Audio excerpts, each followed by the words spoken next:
का समय था। हल्की हल्की ठंडी हवा चल रही थी और गांव अंधेरे में डूबा हुआ था। दूर कहीं से उल्लू की आवाज आ रही थी जो इस माहौल को और भी भयावह बना रही थी। गांव के पास एक पुराना और सुनसान कब्रिस्तान था जिसे लोग साबित भूमि कहते थे। कहा जाता था कि जो भी उस कब्रिस्तान में गया वो कभी वापस नहीं लौटा। लेकिन इंसानी फितरत ही ऐसी होती है, जहां डर होती है वहां जाने की चाह भी होती है। राजेश एक युवा जर्नलिस्ट जिसने कई रहस्यमयी घटनाओं की सच्चाई उजागर की थी, इस कब्रिस्तान के रहस्य को जानने के लिए इच्छुक था। गांव वालों ने उसे लाख मना किया पर वो मानने को तैयार ही नहीं था। उसने अपने दोस्त विशाल और रोहित को भी साथ लिया और तय किया कि वो आधी रात को कब्रिस्तान की सच्चाई जानने के लिए वहां जाएंगे। रात के 12 बजे तीनों दोस्त टॉर्च और कैमरा लेकर कब्रिस्तान की ओर बढ़े। रास्ता बेहद सुनसान था, चारों तरफ सिर्फ सन्नाटा था जिसे तोड़ रही थी झिंगुरों की आवाज।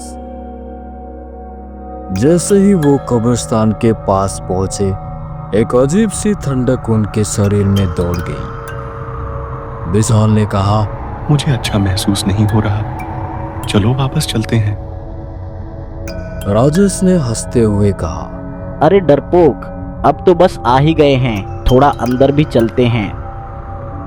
रोहित भी हिचकिचा रहा था लेकिन उसने राजेश का साथ दिया और तीनों अंदर चले गए। कब्रिस्तान के अंदर घुसते ही उनको चारों तरफ बिखरी हुई टूटी फूटी कब्रें दिखी। कुछ पर नाम मिट चुके थे, कुछ पर अजीब सी आकृतियां बनी हुई थी। तभी हवा तेज चलने लगी और उन्हें लगा कि कोई फुसफुसा रहा था।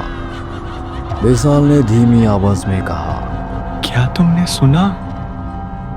राजेश ने चारों तरफ देखा पर वहां कोई नहीं था।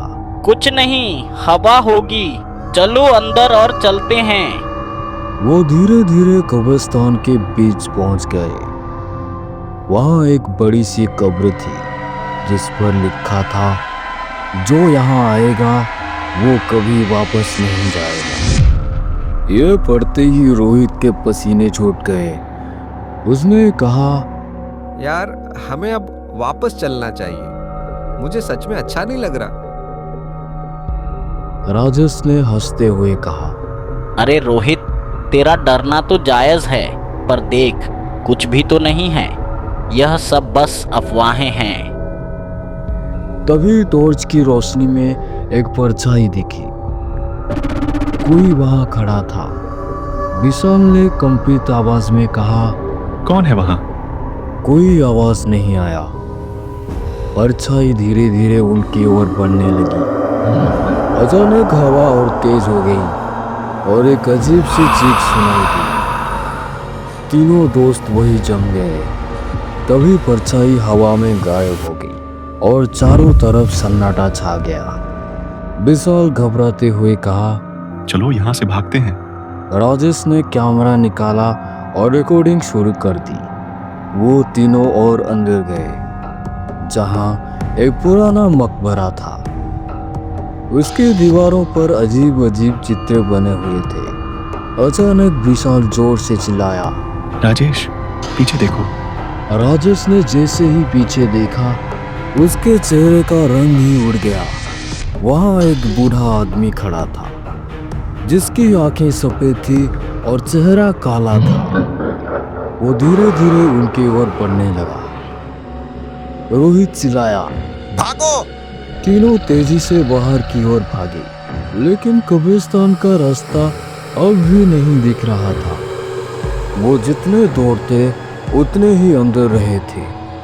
अचानक विशाल गायब हो गया। राजेश और रोहित चिल्लाए, विशाल! विशाल! विशाल विशाल कोई भी जवाब नहीं आया।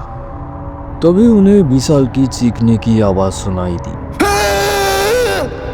वो आवाज की दिशा में भागे, लेकिन वहां कुछ नहीं था।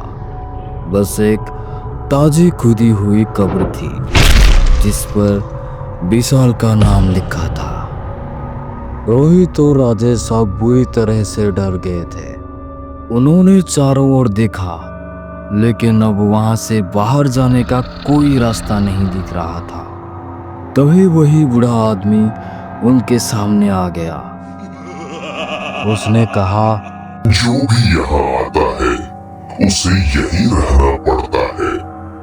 तुम भी अब हमारे साथ हो। राजेश ने जोर से चीख मारी और आंखें बंद कर ली। जब उसने दोबारा आंख खोली तो वो हॉस्पिटल के एक बिस्तर पर था। उसके सर पर पट्टी बंधी हुई थी। पास में रोहित भी था। डॉक्टर ने कहा, तुम दोनों को गांव वालों ने कब्रिस्तान के पास बेहोश पड़ा पाया था। तुम्हारा दोस्त विशाल गायब है। राजेश और रोहित एक दूसरे को देखने लगे। क्या ये सच में बच गए थे या फिर कब्रिस्तान की आत्माएं अभी भी उनका इंतजार कर रही थी? शायद ये रहस्य कभी हल नहीं होगा। ऐसे ही भूतिया एनिमेशन कार्टून वीडियो देखने के लिए मेरे चैनल को सब्सक्राइब करें और बेल आइकन को भी जरूर दबाएं।